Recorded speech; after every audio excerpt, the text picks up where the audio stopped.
On Thursday, it was reported that the EU will be slapping an €890 million fine on Google for breaching the bloc's Digital Markets Act, which is in place to prevent big online companies from abusing their power in the digital market. In Google's case, this fine has to do with its omnipresent search engine, which the EU accuses of favouring its own services, like Google Flights and Google Hotels, over those of its competitors. The investigation was first opened more than 2 years ago, and in March of this year the EU had already made up its mind, but delayed announcing its decision, which some saw as an attempt from the bloc to appease Washington. But the decision is now out in the open, so in this video we'll take a look at exactly what the EU's Digital Markets Act is, and how Google came to breach it, before turning to the potential ire that the fine could trigger from Washington, which tends to dislike when Brussels comes for its tech giants.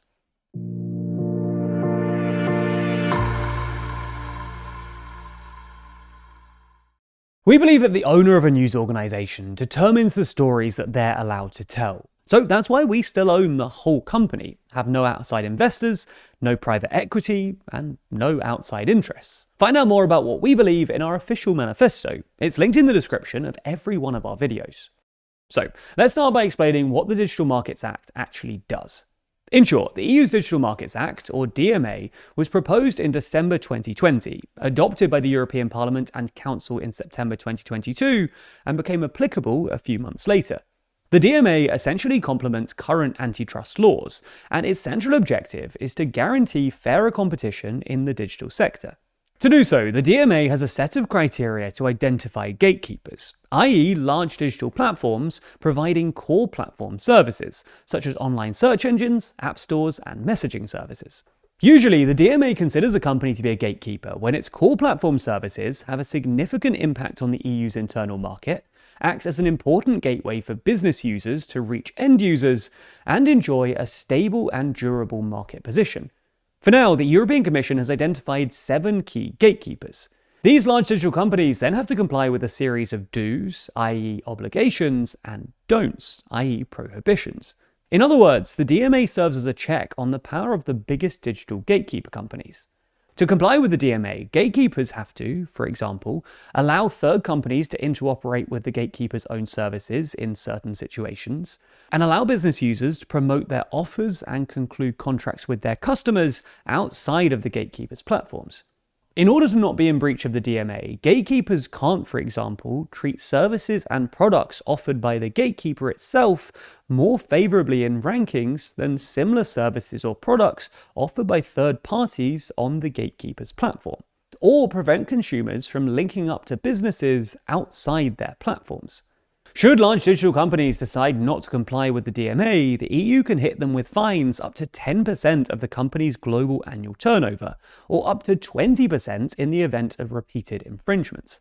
In the latest decision targeting Google, 2 separate fines were imposed on the tech giant. The first relates to the Commission's finding that Google has been illegally favouring its own services over those of its competitors through its search engine, which, as previously stated, represents one of the don'ts in Brussels digital law. The second fine is meant to force Google to give app developers on its Play Store more freedom to direct users to alternative mobile app systems. It's the first of the DMA's do's. Both fines together amount to €890 million. And if Google doesn't comply with the Commission's decision within 60 days, it could face further penalty payments of up to 5% of its worldwide turnover. And that could be significant because Google's parent company Alphabet earned $402.83 billion last year. This isn't the first time that Brussels has come for Google's money, but previously the penalties were issued under the EU's antitrust regime. In 2018, for example, the European Commission fined Google a record-breaking €4.1 billion on the grounds that it abused Android's mobile dominance to give an unfair advantage to its own apps through pre-installation deals with phone makers. Google tried to appeal, but just this month, Europe's top court upheld the fine.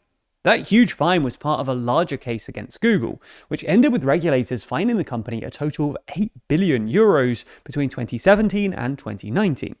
The European Commission also fined Google €2.95 billion last year for breaching EU antitrust rules by distorting competition in the advertising technology industry. This latest fine, however, is the first against Google under the DMA. Until now, Apple and Meta are the only other companies to have been penalized under the law, with Apple receiving a €500 million fine last year, the highest up until now. Google unsurprisingly wasn't pleased by this news. The company's president of global affairs said in a statement that the commission's decision represented product degradation driven by a small group of self-serving complainants, and that it would consider its options, including an appeal. For European lawmakers, civil society groups, and other tech companies, however, the move is seen as a step in the right direction. The EU has come under increased pressure to enforce its Digital Markets Act more rigorously, as the bloc intensifies its efforts to curb tech giants' dominance in order to increase competition and reduce its reliance on American tech companies. In Washington, however, the fine is bound to draw the ire of Donald Trump, who is preparing a new round of tariffs and has never been a fan of the EU's digital rules. Last September, when Google was last fined by the EU, Trump threatened further tariffs against the bloc's member states, having previously called the bloc's digital fines overseas extortion. Just last month, Trump threatened tariffs against countries over digital services taxes, targeting American firms, which could in turn derail the EU-US trade deal struck last year at Trump's golf course in Turnberry, Scotland. Now widely referred to as the Turnberry deal, the agreement faced several hurdles and delays, including Trump's threats to annex Greenland, but was finalized recently. The agreement could still be derailed at any point if Trump were to follow through on his threat of additional tariffs, which would obviously amount to a violation of the US's obligations under the deal. So, as has often been the case with any form of pushback against big tech in the EU, the decision will no doubt upset Washington. But the European Commission has probably decided to go ahead anyway, given the frequency of these threats, and also considering that, historically, fines from Brussels on big tech tend to, at the very least, trigger productive dialogue. In fact, according to the European Commission, Google has already proposed and started testing changes to how it presents its own services on Google Search for free services such as shopping, hotels, and flights. So even if the effects of these decisions are slow to materialize, it shows that Brussels is determined to do something about America's significant dominance in the technology industry, and its desire to better protect its companies against that dominance. Greenland. For decades, it's been viewed as little more than a giant ice sheet on the edge of the world. A massive ice fortress that most of us only ever saw from 30,000 feet on a flight to somewhere else. However, that ice is receding, and as it does, the world's superpowers are beginning to move in. At TLDR, we've spent almost 10 years explaining things from behind a desk, but some stories are too big for our studio. So to understand why this island, and the Arctic more generally, has suddenly become the most valuable real estate on Earth, we had to go there. As you'll soon discover though, this isn't just a political briefing hosted from the cold. We're hiking through the wild, discovering melting icebergs, and uncovering the rusting remnants of secret military projects abandoned in the snow. I used to think I understood what cold was, but I was lying to myself. Over 3 episodes, we're asking, what's the big deal with Greenland? From the scramble for rare earth minerals to the new battlefield for Washington, Beijing, and Moscow. We're camping out in the glaciers that are changing our climate and discovering the country caught in the middle of this global tug of war. This is funny to you, Jet. It will be funny to you in the future. Hello. Hello, deep there. Jesus Christ. That's the whale. Right wheel. Rather appropriately for the world's largest island, this is the biggest project we've ever taken on. A documentary about the beauty, power, and future of our planet. Coming this summer exclusively to TLDR Party members. If you're not a TLDR Party member already, you can sign up right now.